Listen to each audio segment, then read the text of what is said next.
Incels are men who are, or at least claim to be, involuntarily celibate. At a time when fewer and fewer young men are having regular sex, the incel phenomenon is a rising one in Western society as well as in Japan and other places. William Costello is a postgraduate student studying evolutionary psychology who has examined and written about incel culture. In this interview, William talked about how female selectiveness will always result in an underclass of men who go without intimacy, and we examined whether there might be ways to resolve this problem. William's article, Step Your Dick Up, Why Incels Deserve Better Advice, is worth a read and will be linked under this video. As always, you can support this channel and help me make more and better content by supporting at patreon.com/Jerry Barnett. So, hello, William. Hi, Jerry. How are you doing? Very well, thanks. Thanks for having me on. It's been a long time coming. We've been kind of going back and forth and trying to get in the room with each other. So it's good to get in a virtual room after a good while. Yeah, good to talk at long last. I think the main thing, the subject that we want to talk about mostly, I believe, is the subject of incels, involuntarily celibate men. And this is a subject that actually both of us have taken some interest in. But maybe you could start by introducing yourself, explaining what you do and what drew you to this subject? Yeah, no problem. So my background is that I moved to England from Ireland in 2011 and began to study for my undergraduate degree in English and education.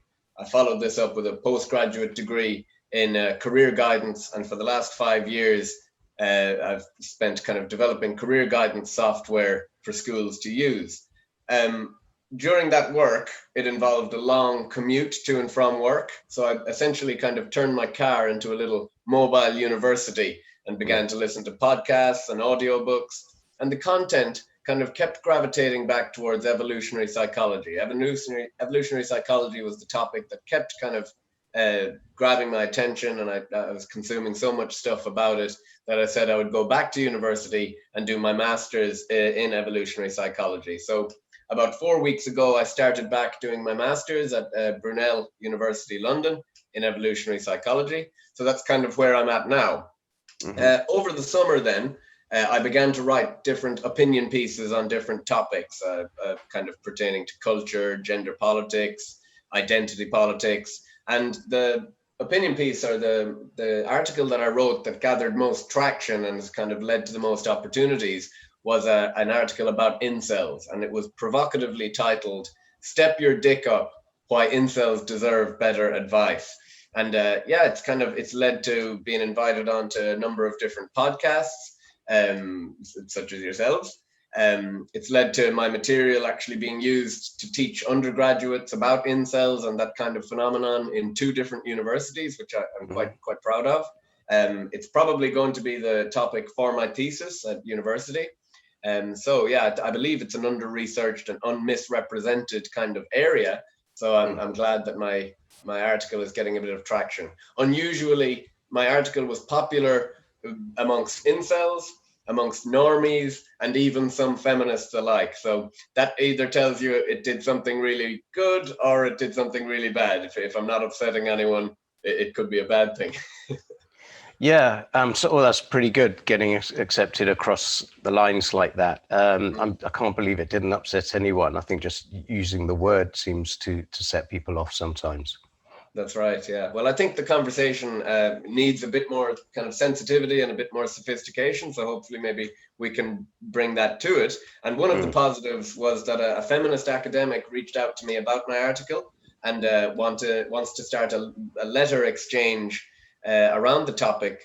So that will be made public, and that's coming any week now too. So Cool. If you like what you hear today, guys, tune into that one. Okay, that sounds really interesting. So it's a subject I've written about a bit myself, and it does tend to instantly just set people's nerves on edge. Yeah. And so I found a random acquaintance on Facebook suggesting that I was an incel, which is it's fairly kind of easy to claim to, I mean, that's a fairly unambiguous thing to call someone. So A, it's not true, but B, It's it used was as just an insult now. it It's was just used as a slur, yeah. And the fact that I was looking in any way sympathetically at the subject was enough to kind of get people gossiping in various circles about absolutely. Yeah, so I get it from both ends at some different times, because I've written about polyamory with a bit of sensitivity and kind of quite sympathetically as well. And so I get called a cuck in some comments and an incel in other comments. So I'm all over the place, and that's kind of where I'd like to be. No one can pin me down. Jerry, I just wanted to mention before we get started, I'm reminded of the first time I ever saw you speak was at the Battle of Ideas.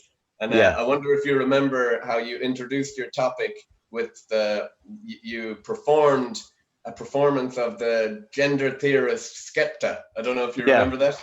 It was Too Many Men, wasn't it? And I've used that title that as a title for talks and so on. So I hope you're not expecting me to sing it now. I was going to try and encourage you. Would you do a rap of your performance again? But that's maybe okay if you don't want to. Maybe I'll cut one in at the end. But it was I did sit on stage. Okay, I'd sat there and did something like I can't even remember how the tune is. So there's too many man, too many man, too many man, too many man. So that's what I did that on stage, and it seemed to go down well. Goes in here. I loved it. But, I was a fan from that moment. And but I mean, it just that song just nails a fundamental problem in human biology. Well, in biology, full stop, doesn't it? Absolutely, yeah. And probably a lot of what we talk about today might actually touch on some of that stuff. Yeah. So I mean, it'd be worth kind of talking about that now for a bit. I mean, do you want to first of all start by explaining what evolutionary psychology actually is and how it's relevant to this discussion? Okay, yeah. So evolutionary psychology, I use that. I invoke evolutionary psychology kind of concepts or arguments in a lot of my pieces. But essentially, evolutionary psychology is a way of looking at human behavior as you would with the way in which we all accept that biology is evolutionary and that we have evolved bodies. But for some reason, a lot of people seem to think that stops with our behavior or with our mind. So evolutionary psychology is kind of a way of looking at our behavior, thinking what kind of problems are human beings designed to solve, evolutionarily speaking, during our ancestral environment or Pleistocene, where we kind of developed most of our behaviors. Now, a lot of those behaviors are at mismatch with the modern world. For example, evolutionarily, it would be an advantage to be able to beat somebody else up. And, we don't tend to focus on that as an advantage so much anymore, in polite society. But that's just an example. But you can see it everywhere in male and female psychology. And perhaps a lot of what we talk about today will bring out examples of evolutionary psychology. But it's just a way of looking at human behavior from an evolutionary lens.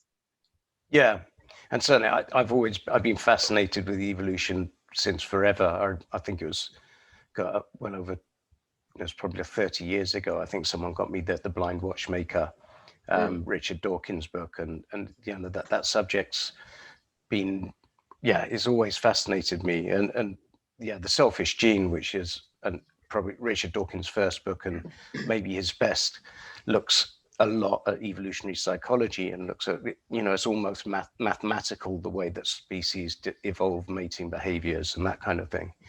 It's all very fascinating, except that it seems to really disturb some people that actually we might be born with embedded instincts and that our behaviors may not be kind of driven by our choices or by things that happened in our lives and that kind of thing. Yeah, absolutely. There's a kind of a resurgence of the blank slate kind of thinking that posits that we're all born as blank slates and the rest is filled in by culture. And that's a kind of a nice idea, to think that human beings are so malleable and that there's nothing innate about us. But it doesn't really bear out in the world we see around us. No matter how much we try and construct it in different ways, human beings have evolutionary psychology at play, particularly in the differences between male and female behavior, which is perhaps maybe the easiest way to see evolutionary psychology at play. But people tend to criticize evolutionary psychology and use the naturalistic fallacy that it's the idea that because evolutionary psychologists claim to have some claims about human nature, that we think that that's good, that natural means good, and therefore the proper order of things, and we want to get women back barefoot in the kitchen and things like this. But to understand nature, the only reason you might want to understand your nature is perhaps to one day transcend it or to overcome it. And to do that, you will need to actually understand your nature. Yeah, and I think there's also a kind of feeling that if you accept something's innate, then you can't do anything about it. So to an extent, people want to reject it. It's much easier to imagine that it, if a behavior is learned, then you can unlearn it. That's right. Yeah. But actually, even though as humans, our evolutionary kind of key trait is our ability to overcome our nature and kind of second guess ourselves and do the hard thing when the easy thing is there to do as well. That's the kind of unique human trait in many ways. So, it's misunderstood, I think, evolutionary psychology quite a lot. I've seen it. It was one of the things that kind of pushed me away from the political left, actually, because I always, a decade ago, I was kind of enjoying taking the piss out of creationists and just kind of proving them wrong, which is a really easy thing to do, but it was fun. And then just started to see this rise of a more subtle, creationists just kind of like evolution didn't exist. God put us on earth as we are. And then they tried to become more subtle about it by inventing something called intelligent design, where they kind of tried to accept evolution but allow God a place in evolution. But that was kind of, to an extent, that was the end for them, because once they had admitted a bit of evolution, it kind of swept them away. But then you suddenly have classic God of the gaps argument, isn't it? That whatever can't be explained, once upon a time we used to explain thunder by Thor, the god of thunder, and then we explained it scientifically, and that would no longer fly. So wherever can't be explained by science, that's where God will be found. And actually, in a lecture the other week, I brought up the point that the same arguments that we used to have to use against creationists about evolution, we actually have to use those same arguments against blank slate ideologues now about evolutionary psychology. So it's kind of similar to yourself. I've kind of shifted my opponent in that argument. Yeah, and to an extent, it's more worrying and scarier now, because back then it was kind of old people in Kansas defending a 2,000-year-old idea, and now it's young people in universities defending an idea that's barely a few decades old. Yeah, and I think it was particularly, I've written a lot about feminism, my books about feminism, but it was particularly in the feminist movement I found it disturbing, because it was, rather than far away old men in Kansas, it was friends of mine who would be quite shocked that I could believe that that our brains might have evolved. And there's this feminist term that's used as a term of abuse, biological determinism, which is almost a way of dismissing. It's a way of dismissing. You don't believe in biological determinism, do you? Which is basically saying you don't believe our brains actually evolved, do you? Which to me was is shocking to find the people around me actually rejecting science in this way. Absolutely, yeah, because the left is generally follow the science and kind of believe the science is part of the identity. But now there are certain scientific areas that it just puts its fingers in its ears. So yeah, I think I agree with you that they're quite fatalistic about it, that they think, oh, biological determinism, so we're just fixed, are we? Is that, and no one claims, I've never met evolutionary psychologists that claim we're totally tramlined in our behavior and no individual can escape it. And nobody thinks fatalistically like that. But there is human nature, and it is to be understood, and that's not a nefarious thing to do. Yeah. So, could you come on to explaining a bit now? As you say, evolutionary psychology is particularly useful in understanding male and female differences. So when I did say, that we need some more girls in here, and there's too many men, I mean, to me, that's a statement about biology. Why is it? I mean, I'm asking you to explain my words, but why are there too many men? Or why would you agree that there are too many men? Well, it's just more or less what we're trying to explain there is something called effective polygyny, and why women are maybe more choosy than men. So, you might remember, the analogy in humans and most other species, the female is the choosier sex because they have the more expensive gametes or eggs. Male sperm is quite cheap. So, and females also have kind of higher levels of parental investment, which means that they have a lot more to lose by getting pregnant, and because they've got to be stuck with 9 months of carrying the child and then raising the child, so they have to be a little bit more choosy about who they pick, and they are. Most females in a species, including humans, will get to sexually reproduce, whereas most males won't, and that's called effective polygyny. Mm-hmm. So in terms of sexual selection, which is a key part of evolution, men compete, or males compete, and females choose. And that's the case with humans, as it is with many other species.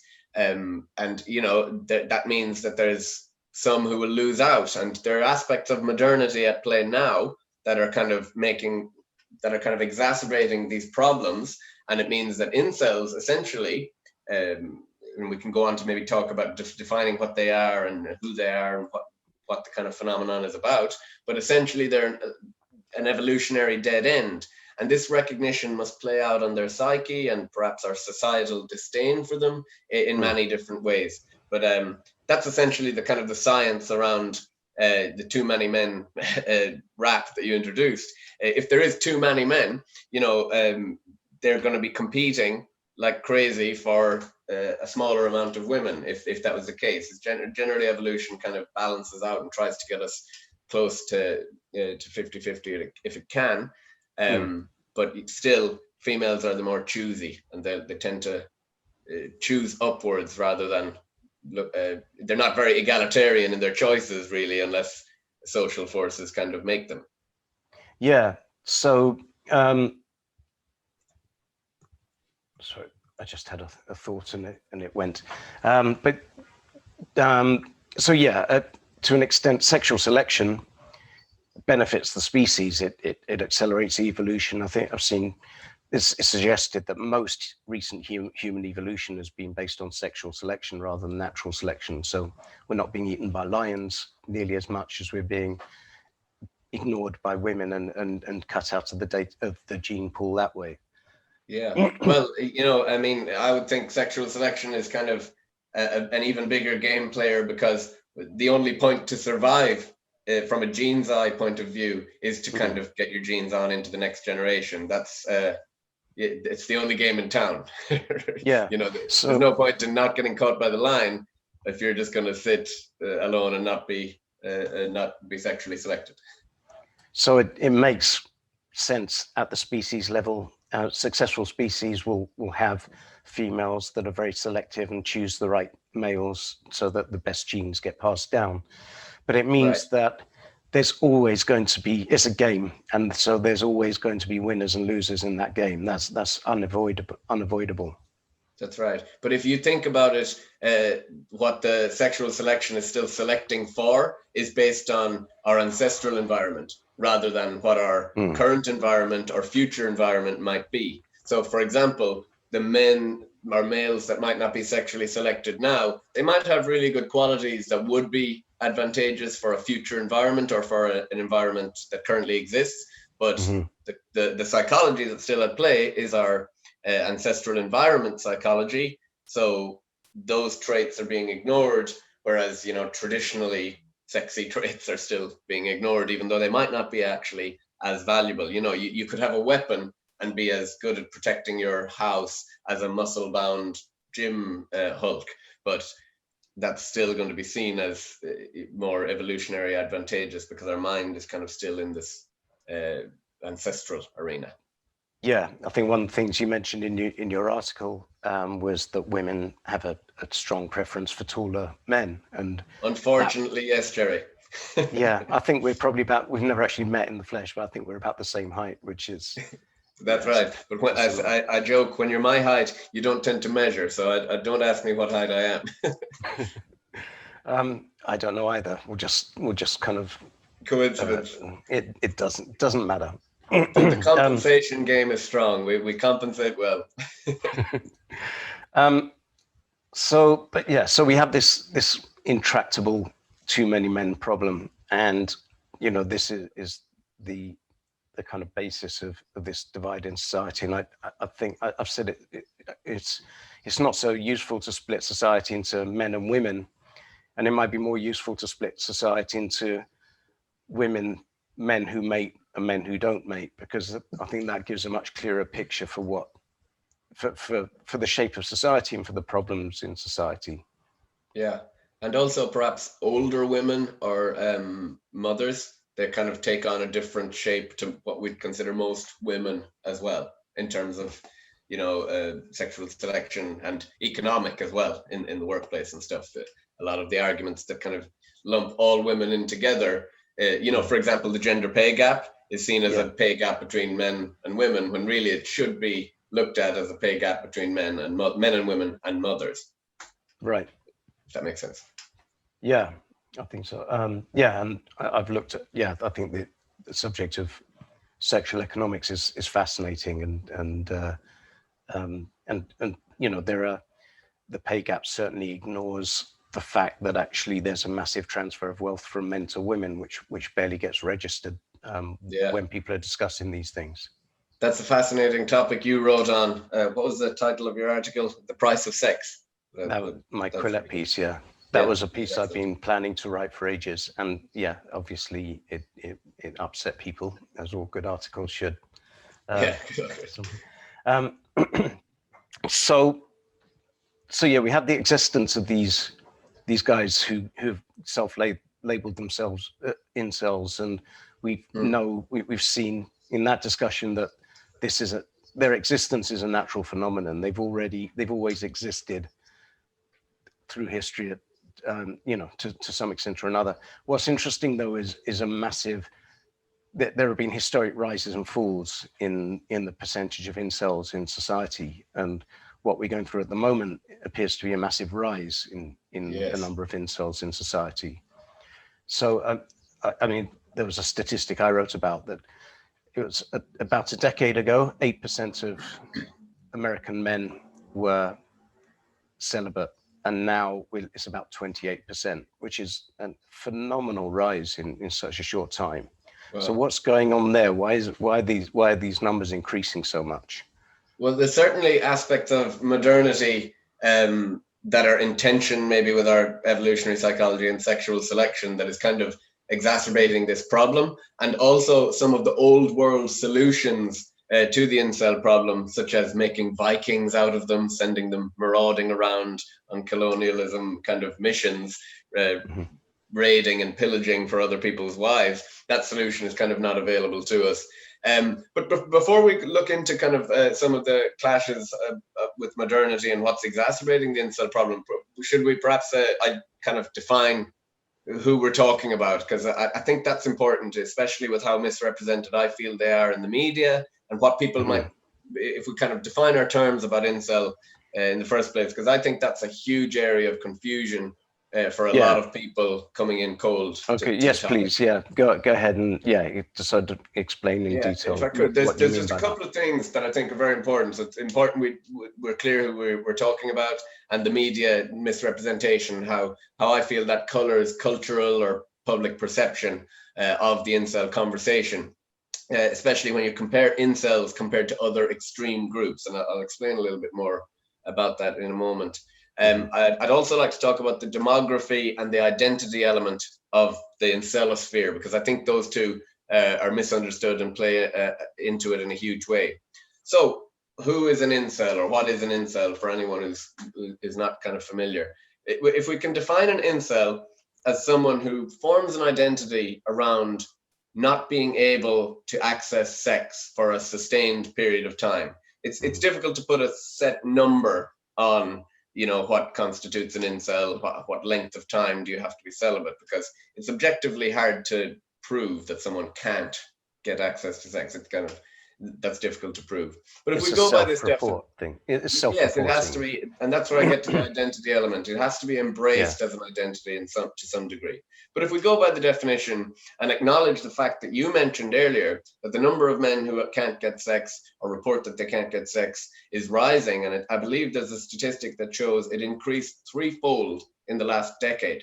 Yeah. If that's the sheer number we're talking about, then we must conclude that the majority of incels are peaceful and non-violent. Now, a significant minority of those incels will derive a sense of kind of community or fraternity, talking misogynistic vitriol or shit posting online. And rare, very rare, individual cases of incels have lashed out at society and even murdered in horrific acts of violent rage. You might remember the Elliot Rodger incident. That was in Toronto. That was the Toronto incident, was it? That was a different one, actually. Okay. Roger was in a sorority house and stuff, but they're the two high-profile ones. So media and culture tends to fixate on the latter two groups. So the online vitriol and the violent outbursts. And they use them to represent all incels as misogynistic. So, for example, you might remember the moral panic around the Joker movie. Just that around all the incel violence that was going to erupt in response to this Joker movie. And it just didn't manifest whatsoever at all, despite the media kind of salivating at the prospect of, of all this incel violence to kind of report on. I used the kind of the Pepe the Frog Joker style image for my article, and I thought it was a really suitable one because it kind of taps into the online community element, the loneliness element, and the kind of the media fear around the Joker movie that just didn't really manifest. I suppose I care about incels, and I feel they're misrepresented because the most extreme voices within their community are used to represent them. Now, when this is done with other communities, we as a society quite rightly rail against it. For example, Muslims being stereotyped harmfully as terrorists. Because I was going to give that example because that's something we've been struggling with since 9/11. The idea, this kind of stereotyping using small numbers of extremists. The difference is that we rightly rail against that happening, the kind of stereotyping when it's about that community, but we're reluctant to do this when it's regarding incels. And in society, we usually try to kind of help or prop up or at least have sympathy with the most disenfranchised minority groups. But again, we seem a bit reluctant to do this when we talk about incels. For example, in response to my article, I've had what you would describe as the kinder, gentler politics type people just go into a rage in talking about my article. And they say things like, life is hard, get over it. These incels need to just get a pair, grow a pair and man up. And all these tropes are kind of trotted out because sympathy just goes out the window. I mean, in general, that's just a specific case of the more general problem that there's very little sympathy for men as a whole. So, I mean, there's Clinton's famous quote, for example, when you point out that 96% of the US prison population is male, Clinton's kind of attitude was, it's wrong that there are women in the prison system and we need to do something about it. So, or the fact that Black Lives Matter is based around 24% of people being shot being black, but when you point out that 95% of people shot by police are male, that isn't an issue worth considering.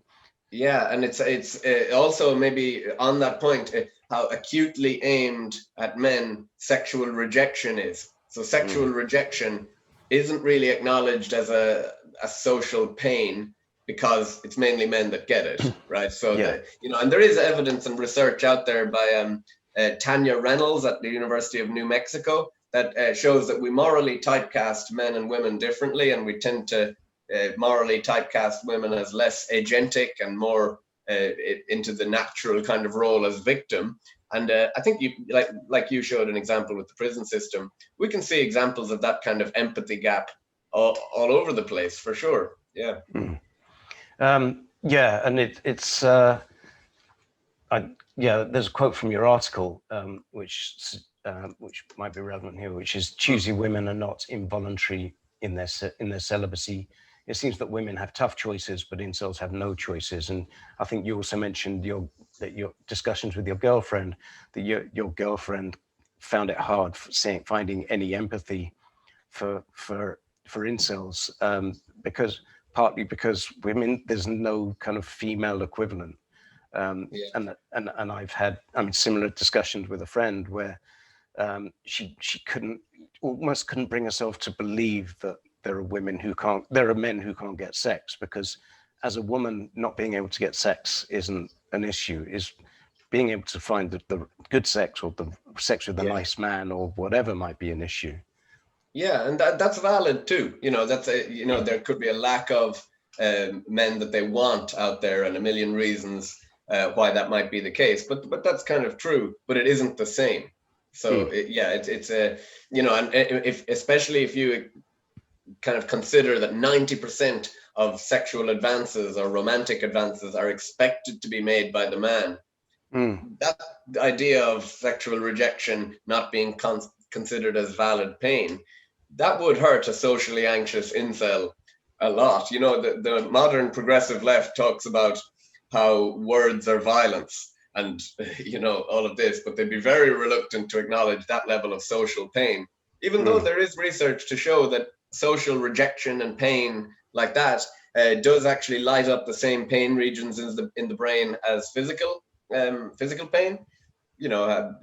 So it's not nothing, in my opinion. Certainly, the pain of rejection is hard, and I could say from observation among my own social circles that the guys who are successful are the ones who don't really mind the rejection, and the guys who are less successful are the ones who are going to kind of lick their wounds for the rest of the evening after they've been told no. Exactly. Yeah.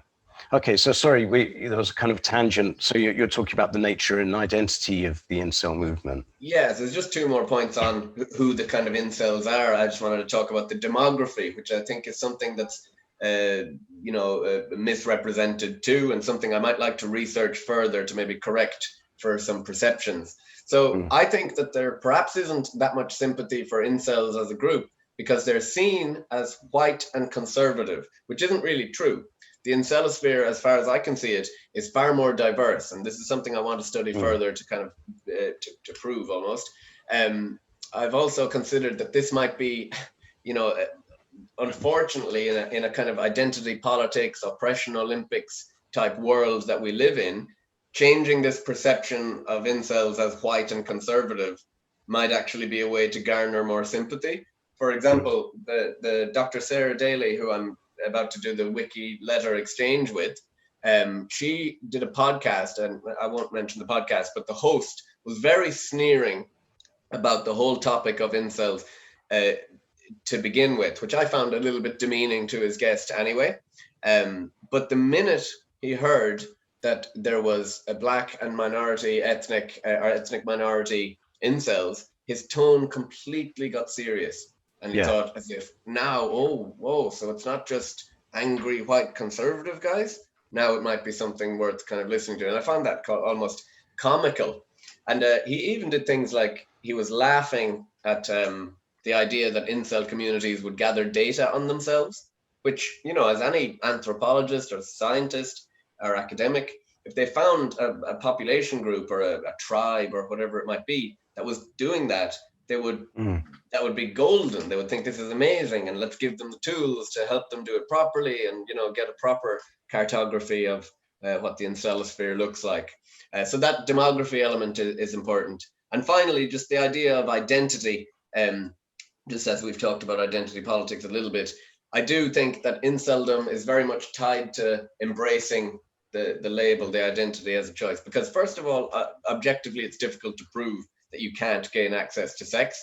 For example, you can't really define it in a time metric, because I think we'd all agree there's a difference between an incel and a dry spell. For example, COVID has probably made incels out of a lot of people because who wouldn't identify as such. And it's just kind of this identity element. It's crossed my mind that incels take such comfort from the seductive appeal of that identity. With that identity, they get the community aspect, they get fraternity from other community members, and they also get a common enemy, either a perceived or real grievance. And that's a powerful recipe. I think Majid Nawaz applies that exact kind of formula to a formula for radicalizing Islamists. So, they've got all those ingredients, and that's very seductive. And why would they choose a ritualistically humiliating, exhausting, and expensive gauntlet that is the dating market, when they could just retreat to virtual worlds and online communities, use pornography as a pacifier if they want? What would tempt them to take their place in this mating market arena when it's such a painful ordeal for them? We have to give them a better choice. So that's where I think identity plays a key role. Right. Yeah, I mean, that's interesting and a lot to think about. And yeah, for me, I've been an advocate against censoring pornography. I get presented as a pro-porn advocate, which is kind of true, or an advocate for the porn industry, which is absolutely not true. It was Louise Perry, actually, I think, who referred to me as that.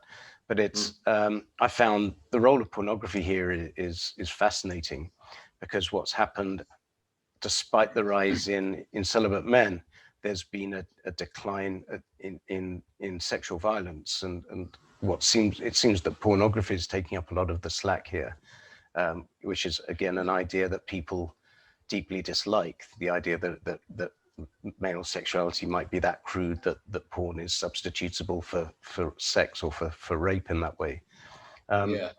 There's actually some interesting stuff I wanted to get your thoughts on, perhaps if we talk about pornography in a little bit, about the shift to virtual reality pornography and the actual physical processes at play of using your body, that might be different to simply viewing pornography in terms of shaping behavior. Because at the minute, viewing pornography, someone is getting an evolutionary cue that they're still viable by seeing sex on screen and ejaculating or whatever. Whereas if they're actually in a virtual reality world, an idea might be that by physically actually doing the action, the reward cue, the evolutionary reward cue, might come to kind of reward that physical maneuvering.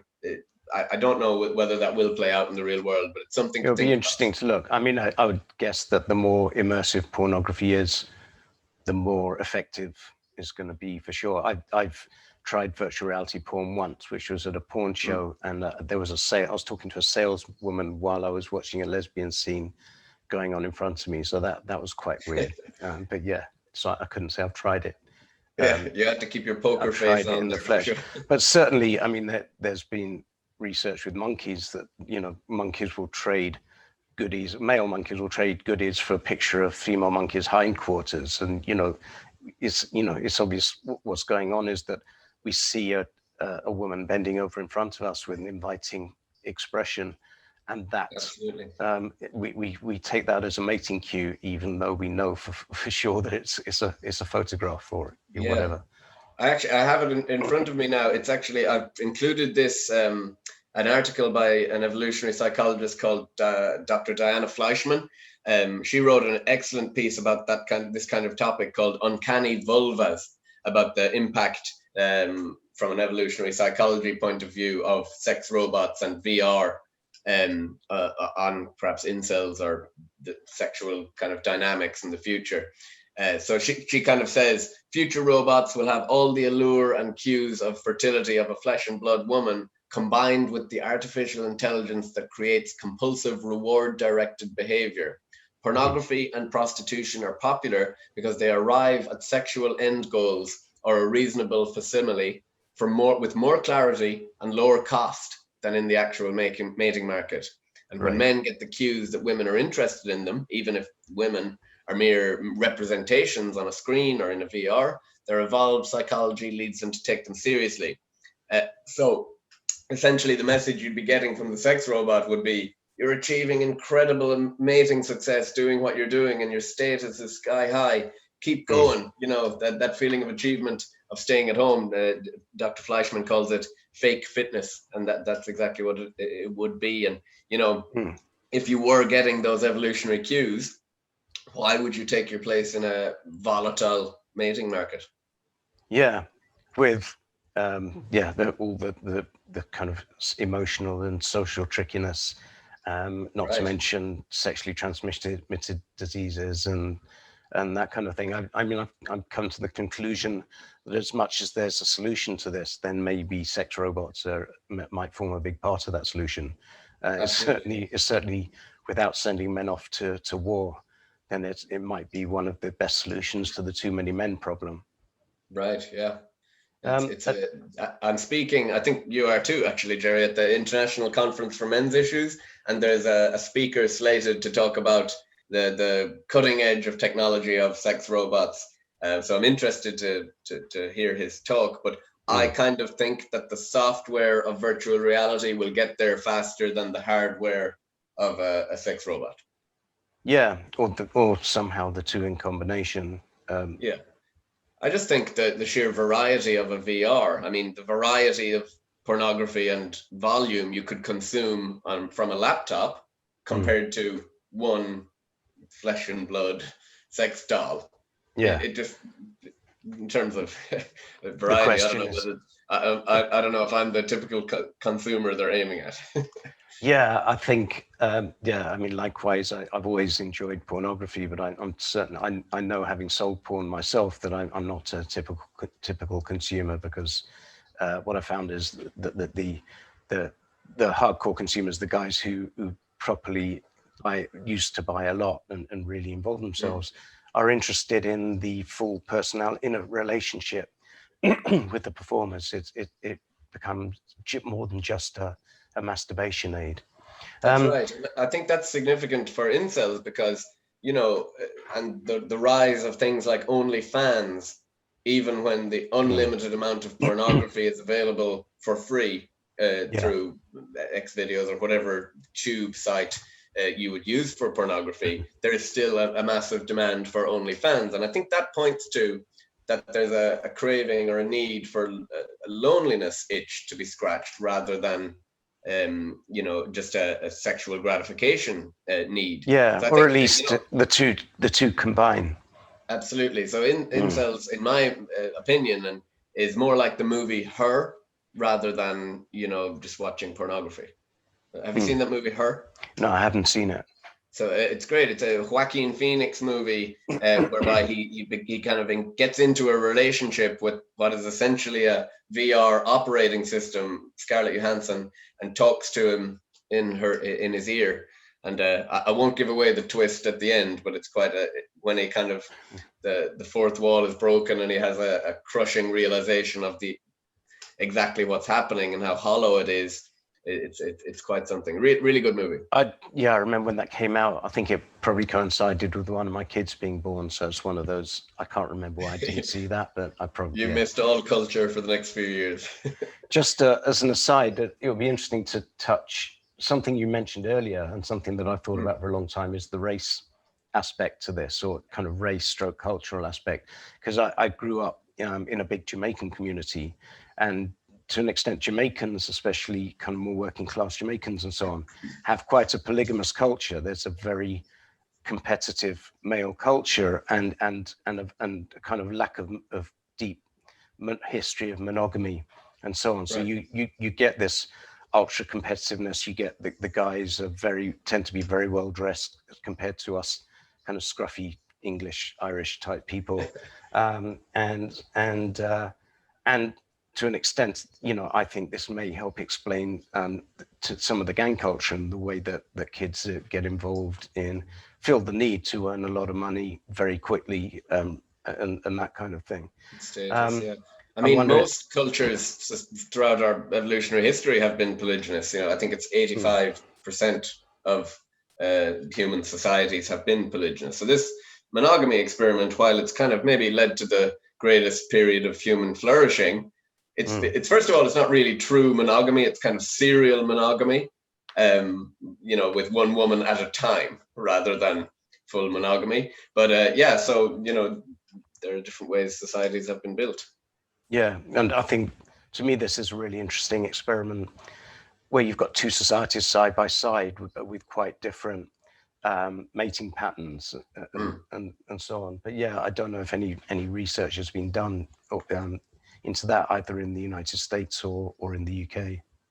I'm not sure about that, but I certainly, in my article, I wanted to expand on it and include racial preferences, just to make it really controversial, just to so someone would have something bad to say about it. I wanted to talk about that and look at how that plays out in the dating arena, because that might be interesting to know. And also, I wanted to talk about the Japanese hikikomori, which is kind of like the incel idea as well, but they're more like the men going their own way movement rather than incel. I think they kind of right. So they call themselves as sexual herbivores.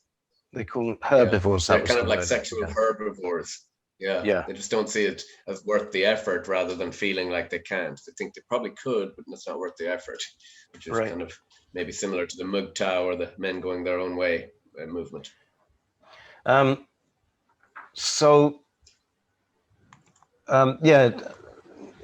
Just want to touch quickly as well. You mentioned the pickup artist industry, which is to an extent an industry built to serve.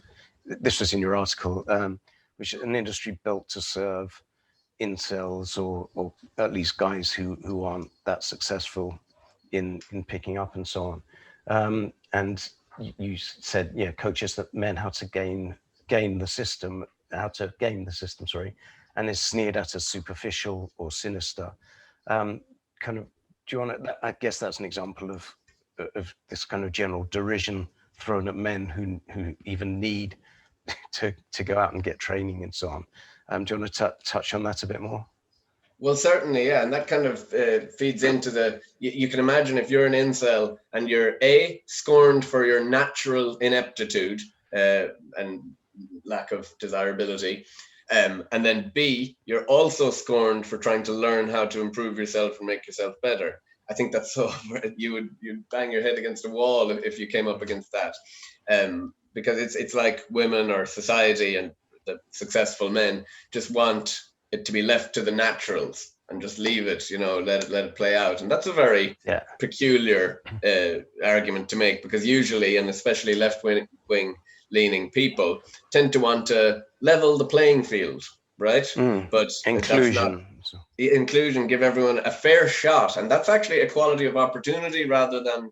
And it's women making the rules. No one's tricking them to reward something they don't want to reward. They can reward whatever behavior they want. It's not exactly manipulation. Perhaps some pickup artist stuff leans that way, and it could perhaps be done more all round in general. But I tend to find that any self-improvement these days, even Jordan Peterson style clean your room, pick yourself up bucko, even that gets labeled as misogynistic, because, and especially if you attach the explicit goal of I want to improve myself so I'm better with women. That would be ultra misogynistic, even though let's face it, for forever that's been a motivator for men to improve themselves and achieve and develop themselves. And so that's very strange. It is. But I think that go ahead, Jerry. Do you remember the case of Rushvi? He was a pickup artist who was very popular, and he was doing a world tour. And I cover him in my book, so I remember the episode really well. It's maybe 5 years or so ago. But he basically, people started picking up on things that he said in his speeches, and it was and then feminists started suggesting that he was basically teaching men how to trick women into having sex with them, which is kind of true from certain angles. But then, of course, that is then rape, because it's not consensual, because it's not informed consent. So so the narrative went that pickup artists are teaching rape and feeding into rape culture, which was a big word 5 years ago. But what's fascinating was the hysteria that built. And he was actually banned, as far as I remember, from entering the UK. And I think also from entering Australia. And if you look at his Wikipedia page now, people have dug out something anti-Semitic, he said. And, so obviously once he's a target, they then throw as much shit at him as they can. But he got torn apart. But ultimately, he was teaching men, to tricks to get themselves laid or to get themselves girlfriends. And that was seen as, this was pre-Me Too, but it was very much in the Me Too kind of vein. Yeah. And I mean, I think we actually shared a similar video on Twitter about where it's demeaning to women's own agency to think that they're just kind of playing out whatever we convince them that they like. There was a video I think we shared that about this woman who recorded herself saying that it's men's fault that women like taller men. And it's just because we want to feel strong and we've conditioned them to like taller men. And I'm thinking, are you responsible? Do you have agency for anything in your life? Yeah. Whatever, if you said it's evolutionary psychology at play that we like taller men, it's not our fault, then I'd probably say, fair enough, yeah, that okay, I can see where you're going with that. But that it's actually men's fault, it's actually patronizing and demeaning to women that it's men who are responsible for everything they even think, everything they like. And if only it was that easy. For sure. And I mean, I used examples to kind of turn the tables around. I remember during the Rouge V argument, which obviously made people more angry, but the idea that, for example, women who use makeup are somehow tricking men into believing they're younger, which is kind of what the purpose of makeup, or that women who lie about how many people they've slept with, which women do tend to do. I mean, women tend to lie about, take the number down, and men tend to take the number up. But again, that's making them more sexually attractive, and it is again a kind of trick, a mating trick. But these again, one could argue, using the same argument, that informed consent is being removed, and therefore that this is akin to rape. But obviously it would be a ludicrous position to take. Yeah, that it's just funny you should mention rape culture and kind of flimsy links to rape culture. I'm reminded that throughout my undergraduate degree, I actually had strange kind of segues towards evolutionary psychology, but I didn't realize it at the time. For example, I did in my English degree, I wrote my dissertation defending the work of Tucker Max. I don't know if you're familiar with Tucker Max. I don't think so. So Tucker Max basically in the late kind of noughties wrote some very popular books around a genre of literature called fratire. So a satire of frat boy kind of culture. And he basically just kind of laid bare his escapades of pulling women in a vulgar, crass way and made comedy writing about this. And I thought it was hilarious at the time. It was very funny. But obviously he got a huge amount of backlash. But it's interesting that Tucker Max went on to host The Mating Grounds, which was a evolutionary psychology podcast he did alongside Dr. Jeffrey Miller. And that was basically trying to coach guys on how to game the system using evolutionary psychology to kind of to get women. And obviously he got a lot of criticism for that too. I have another strange link from my English degree as well. Was I did a creative writing module that had an erotic fiction writing module of all things. And it led me to read The Evolution of Desire by Dr. David Buss. And that was my first kind of exploration of evolutionary psychology, but I didn't even know what it was at the time. So it's interesting that your kind of subconscious draws you to these things. So yeah, sorry for that tangent. Yeah, no, tangents are good. Even though we're kind of running up towards an hour now. But I think, I mean, one of the things to look at is ultimately the question comes back to what the solutions are, and you come back to this intractable too many men thing. And to an extent, it would be nice. I'm kind of hesitating before I say it because I know some will take the clip out of context. But wouldn't it be great if the 50-50 male to female birth ratio could be changed, because it would change society and make it society and maybe a more peaceful, stable place, even though possibly women wouldn't like that if there were even fewer men in society than existing. But I think I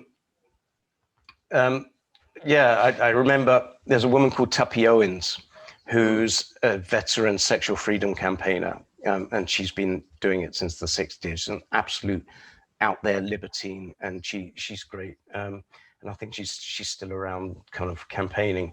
But I remember chatting to her. I interviewed her years ago, and she said the quote was something like this: women need to stop treating their pretty pussies as if they're made of gold and start sharing them.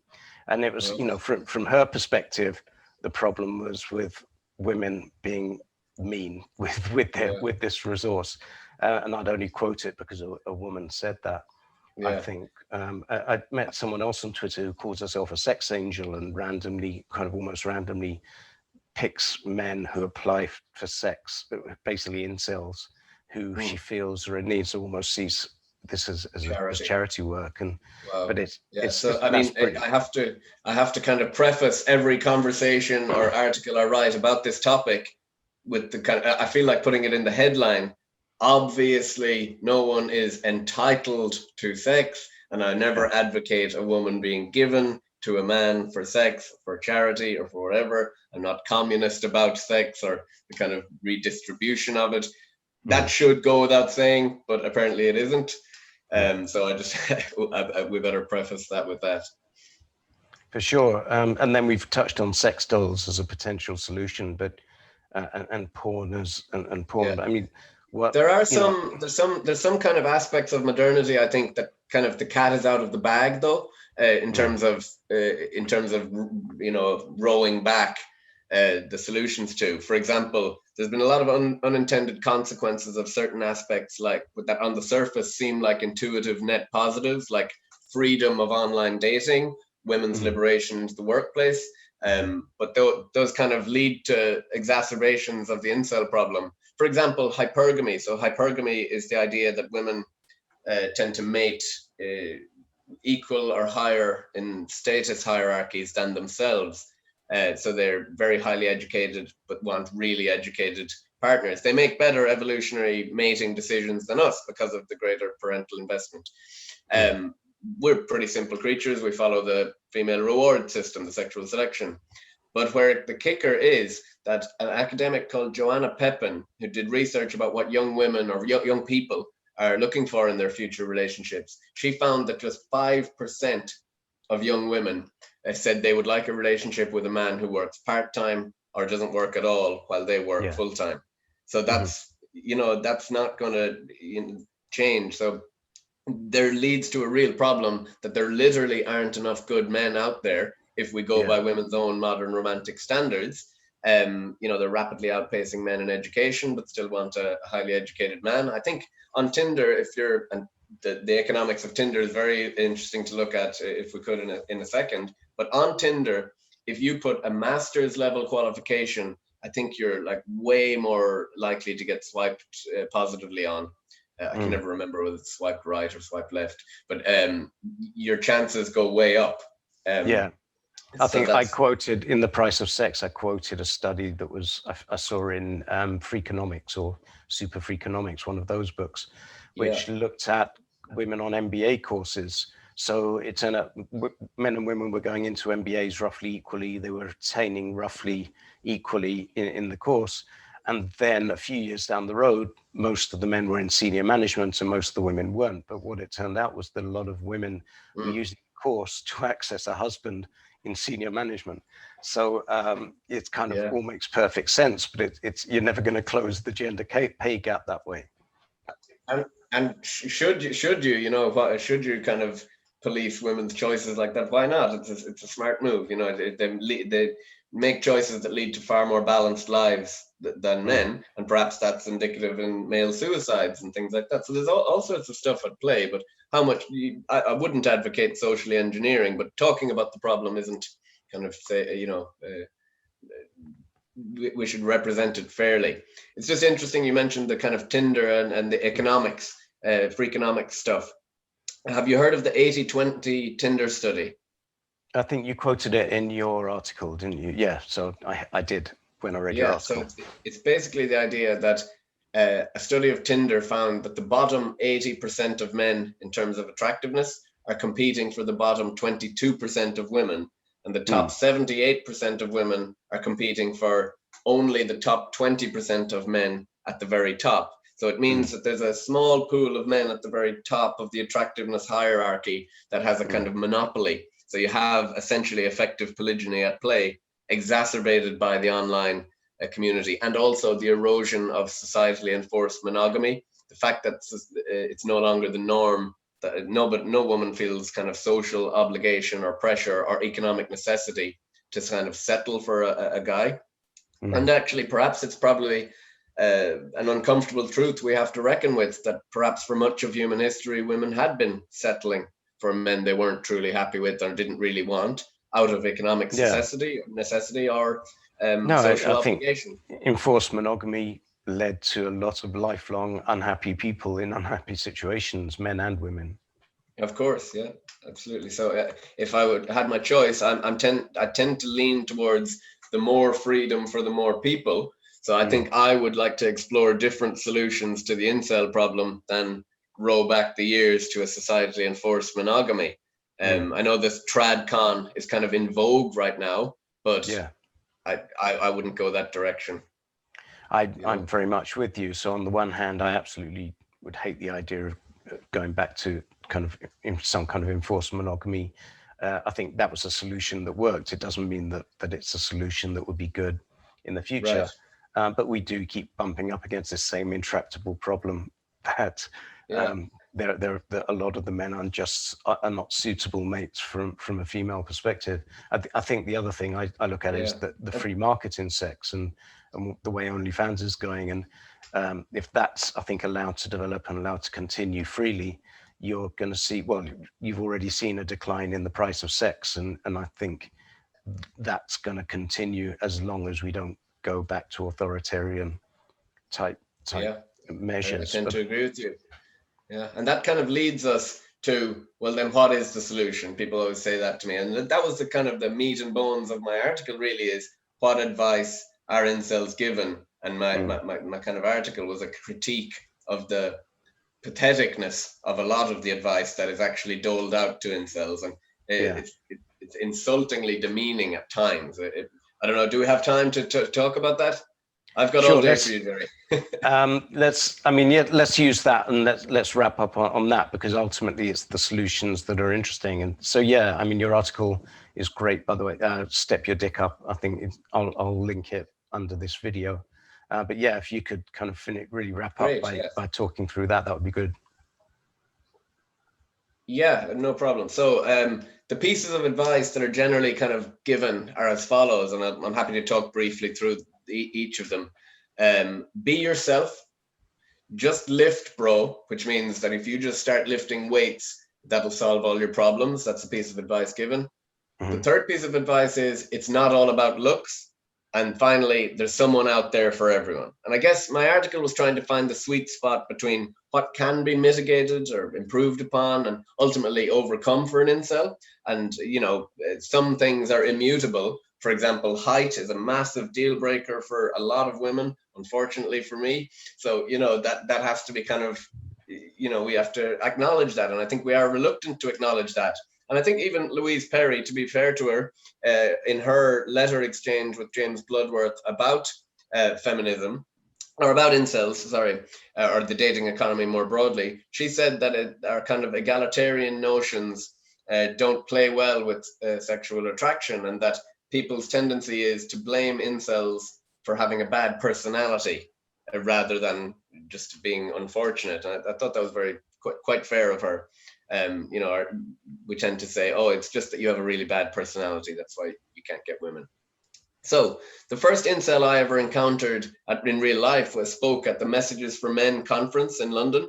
And he overcame massive kind of social anxiety to speak about the frustration he has between being told to be himself and to just lift, bro. So being told to just lift, bro, do weightlifting, for many incels, that's completely demeaning, because they self-report to have a lot of physical and mental disabilities. So that's completely does away with that. Those are significant barriers to weightlifting. And, being told to just be yourself is to gaslight an incel, to say, oh, there's no problem at all, just be yourself. And if you're not having success, that means that you're inauthentic, you're not being yourself. So, it's kind of a nothing piece of advice that's doled out. Then we lead on to the idea of it's not all about looks. And I get this all the time. Whenever I bring up the incel topic, I'm told of countless anecdotal evidence for such a phenomenon of it not being all about looks, and that you can simply compensate with a sparkling personality. And I'm given loads of examples from people about cases where this happens. But however, it kind of constitutes that a sparkling personality, first of all, is entirely dependent on what a man looks like at times.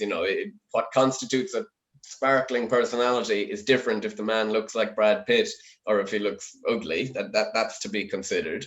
And there's often just a kind of a minimum level of personality, of attractiveness to be reached before other traits are even considered. And that's where the kind of online stuff is exacerbating this a little bit, because it doesn't allow for the compensation game to kick in. I saw on Tinder a really sad piece of evidence that shows that the less successful your profile is, the less people will actually get to see it. It's kind of like a plummet to the bottom that you're not even in the game after a while if you're not getting positive reviews. So that's going nowhere. And also it's tough for us to imagine that there's there are men out there who are objectively lacking in every area that might be important to a woman, and it's just, why do we insist that men persist in a world where they're expected to make all these romantic advances? What do we get out of this kind of ritualistically humiliating process? They can't. It's not fair to imagine someone who's lost out on every metric to then put the pressure on him and say, "Oh, you should just develop a really good personality that'll compensate." Because flirting is really complex, and social dynamics is pretty complex for anyone. For a socially anxious and not very attractive incel, it must be torture entirely. And I think there's a point that you make, and a point I've made a lot in the past, and that gets ignored, which is the number of autistic men in this category as well. That's right, yeah, and those numbers are quite high, I believe, for for if we're to believe incel self kind of reports. And then finally, there's the notion that there's someone out there for everyone. It oddly seems a bit of kind of sexist towards women, that if you just keep looking, there'll be a woman with low enough standards for you. And that doesn't seem fair to the woman, first of all. And secondly, it just doesn't bear out in reality. The women don't want to go for their kind of equal in the opposite sex. They tend to want higher. They have a better taste. So it's that's kind of a little bit of a tour about what I think is the useful or the uselessness of the advice that's given to incels. Great. So I think, if there is any advice or anything we can take from it, other than the fixes for long term, it's that maybe people should just be a bit more empathetic and listening, and stop dismissing people in this way. Yeah, absolutely. I think, whatever about the advice we give to incels, which is one kind of analysis of this conversation, we also need to look at ourselves and think about what advice do we need to take in terms of talking about this community or having a conversation. Because what usually happens with any extreme topic or extreme group, when you drive the conversation underground and refuse to have productive conversations about it, it gets layered over by other nefarious groups. So far-right actors or whatever it might be will hijack that conversation, and it gets layered over with other views.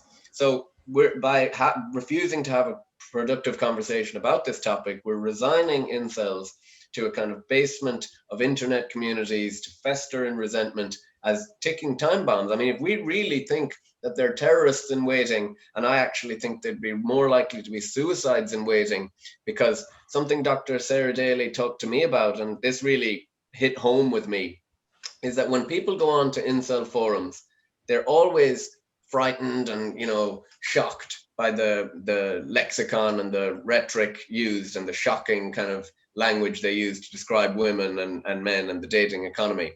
But what they miss is the suicide tendencies, the depression, and the loneliness. So I would say the incelosphere is full of suicides in waiting rather than terrorists in waiting. So if we really think that, we owe it to ourselves and to the incel community and to the society at large to have a better conversation about that. We're all vulnerable romantically and socially. We all face rejection in romance, relationships. So scorning incels is like a projection of our own insecurities, our own fears, and it perhaps might be just a kind of an inner recognition of how, kind of superficial sexual selection can be, and how, to blame it on incels' personality lackings seems a bit more, make us feel better about ourselves because of that superficial nature of sexual selection. It's like, instead of hating the game, we're hating the weakest player. Right, that's a brilliant way to end it. And yeah, William, thank you very much. Great, thanks for having me, Jared.